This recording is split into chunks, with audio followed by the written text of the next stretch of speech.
तर आज आपण अनुमधू किचनमध्ये अगदी झटपट होणारी आचारी स्टाईल कढी खिचडी बनवणार आहोत। कधी स्वयंपाक करायचा कंटाळा आला तर अशा वेळेस ही कढी खिचडी नक्की करून पहा। 4 ते 5 जणांना सहज पुरेल। रेसिपी खास टिप्स सहित तुमच्यासोबत शेअर केली आहे, म्हणून ती शेवटपर्यंत नक्की पहा। सगळ्यात प्रथम एका बाउलमध्ये 1 कप वजनी म्हणाल तर पाव किलो रोजच्या वापरातील तांदूळ घेतला आहे। तुम्हाला खिचडी मस्त मोकळी सुटसुटीत दाणेदार हवी असेल तर जुना तांदूळ वापरायचा, आणि खिचडी मऊ चिकट आवडत असेल तर नवीन तांदूळ वापरला तरी चालेल। 1 कप तांदळासाठी अर्धा कपापेक्षा थोडी कमी तुरीची डाळ घेतली आहे। तुरीच्या डाळीऐवजी तुम्ही मुगाची डाळ वापरली तरी चालेल। 2-3 पाण्याने डाळ तांदूळ स्वच्छ धुवून घ्यायचा आहे। आता यात भरपूर पाणी घालून हे 10 मिनिटांसाठी बाजूला ठेवून देऊ। बाकीची तयारी होईपर्यंत डाळ तांदूळ चांगले भिजले जाईल। आता खिचडी बनवण्यासाठी इथे मी कुकर घेतलाय। कुकरमध्ये अगदी झटपट 10 मिनिटात खिचडी तयार होते। तुम्ही पातेल्यामध्ये ही खिचडी बनवू शकता। आता कुकरमध्ये 2 पळी तेल गरम करून घ्यायचं। तेल हलकं फुलकं गरम झाल्यावर यात अर्धा चमचा जिरे, 2 तमालपत्र, 4-5 काळा मिरी, 3-4 लवंग, 2 छोटे दालचिनीचे तुकडे, 1 चक्री फूल आणि 1 मोठी वेलची हे सर्व खडे मसाले तेलावर छान परतून घ्यायचे। असा ताजा खडा मसाला वापरला तर मस्त खिचडीला फ्लेवर येतो।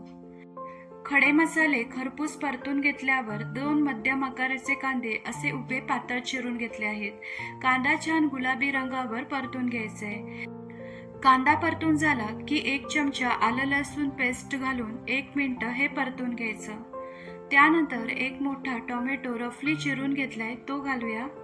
टोमॅटोही हलका मऊ होईपर्यंत परतून घ्यायचा आहे। आता काही मसाले ऍड करूया। अर्धा चमचा हळद, रोजच्या वापरातील 1 चमचा लाल तिखट, 2 चमचे काळा मसाला।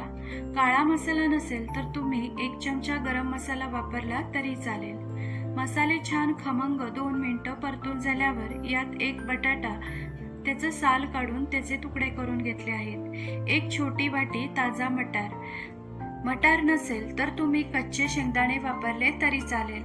मसाल्यांमध्ये बटाटा मटार छान परतून घेतल्यावर मगाशी जे डाळ तांदूळ भिजत ठेवले होते ना, ते पाणी निथळून यात घालायचे। आता डाळ तांदूळ मसाल्यांमध्ये चांगलं परतून घ्यायचं आहे। असं परतून घेतल्यावर छान फ्लेवर येतो खिचडीला आणि मस्त सुटसुटीत दाणेदार खिचडी तयार होते। तर 2 ते 3 मिनिटं मस्त परतून घेतलं आहे। आता यात आपल्याला घालायचंय पाणी। तर 1 कप तांदूळ आणि अर्धा कप डाळ होती, म्हणून त्याच्या दुप्पट 3 ते 3.5 कप पाणी घालायचं आहे। तुम्हाला खिचडी मोकळी आवडत असेल तर 3 ते 3.5 कप पाणी घाला, आणि खिचडी मऊ आवडत असेल तर 4 कप पाणी ऍड करा, किंवा पाणी तुमच्या अंदाजाने घातलं तरी चालेल। पाणी घातल्यावर छान मिक्स करून चवीनुसार मीठ घालायचं। अर्धा चमचा साखर घालायची आणि बारीक चिरलेली कोथिंबीर घालून मिक्स करून घ्यायचंय। आता खिचडी गरम असल्यामुळे शिट्टी काढून झाकण लावायचं व झाकण लावल्यावर मग शिट्टी लावायची। असं केल्याने कुकरची झाकणं खराब होत नाही। आता कुकरच्या मध्यम आचेवर 2 ते 3 शिट्ट्या करून घ्यायच्या आहेत। आता खिचडी होईपर्यंत अगदी झटपट कढी बनवून घेऊ। कढी बनवण्यासाठी इथे मी अर्धा लिटर ताक घेतला आहे। तुमच्याकडे ताक नसेल तर तुम्ही दह्यात पाणी घालून ताक करून घ्या।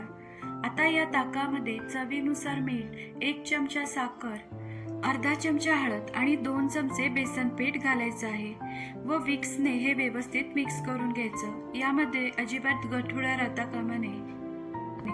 ही सर्व जिन्नस तुम्ही तुमच्या आवश्यकतेनुसार कमी अधिक करू शकता। हळद घातल्यामुळे कढीला रंग छान येतो। याच पद्धतीने तुम्ही दह्याची कढीही बनवू शकता। आता आपण कढीला फोडणी देऊ। त्यासाठी गॅसवर पातेल्यामध्ये 1 पळी तेल मी गरम करून घेतलंय। तेल गरम झालं की यात अर्धा चमचा मोहरी घालायची। मोहरी छान फुलल्यावर 5 ते 6 लसूण पाकळ्या बारीक कट करून घेतल्यात त्या घालूया। लसूण हलक्या गुलाबी रंगावर परतून झाल्यावर आवडीप्रमाणे मिरच्यांचे तुकडे घालायचे। इथे मी 2 ते 3 हिरव्या मिरच्या घेतल्या आहेत। त्यानंतर 10-12 कढीपत्त्याची पानं घालायची। कढीपत्त्याचा छान फ्लेवर या कढीला येतो। त्यानंतर पाव चमचा हिंग घालायचा। हिंग जरूर घाला, अगदी मस्त फ्लेवर येतो कढीला। आता फोडणीमध्येच थोडी बारीक चिरलेली कोथिंबीर पण घालायची. अशी छान खमंग फोडणी झाल्यावर लगेचच यात ताक घालायचे आणि आवश्यकतेनुसार पाणी घालायचं आहे. कारण आपण यामध्ये बेसन पीठ घातल्यामुळे थोडी घट्ट कढी होते, म्हणून तुम्ही तुमच्या आवश्यकतेनुसार पाणी घालू शकता. कढी खूप जास्त पातळही ठेवू नका किंवा खूप जास्त घट्टही ठेवू नका. आता फुल गॅसवर कढी सतत हलवायची, जेणेकरून कढी फुटू नये. असं छान तळापासून हलवून शिजवून घेतल्यामुळे बिलकुल कढी फुटत नाही आणि बेसन पीठही मस्त शिजलं जातं. तर तुम्ही पाहू शकता, मोठ्या आचेवर कढी 5 मिनिटं छान उकळून घेतलीये. छान अशी दाटसर आंबट गोड तिखट ताकाची कढी तयार झाली आहे. आणि इथे कुकरच्या 2-3 शिट्ट्या होऊन कुकरही कोमट झालाय. आता कुकरचं झाकण काढून बघू तर तुम्ही पाहू शकता, मस्त आचारी स्टाईल चविष्ट खिचडी तयार झाली आहे. लोणचं, पापड, गरमागरम खिचडी आणि आंबट गोड तिखट मस्त चटपटीत कढी. हा बेत एकदा तुम्ही पण नक्की करून बघा. आजची रेसिपी तुम्हाला आवडली तर व्हिडिओला लाईक आणि शेअर करा आणि आपल्या अनुमधू किचन या चॅनलला सबस्क्राईब करायला विसरू नका. पुन्हा भेटूया अशाच एका छानशा रेसिपी सोबत.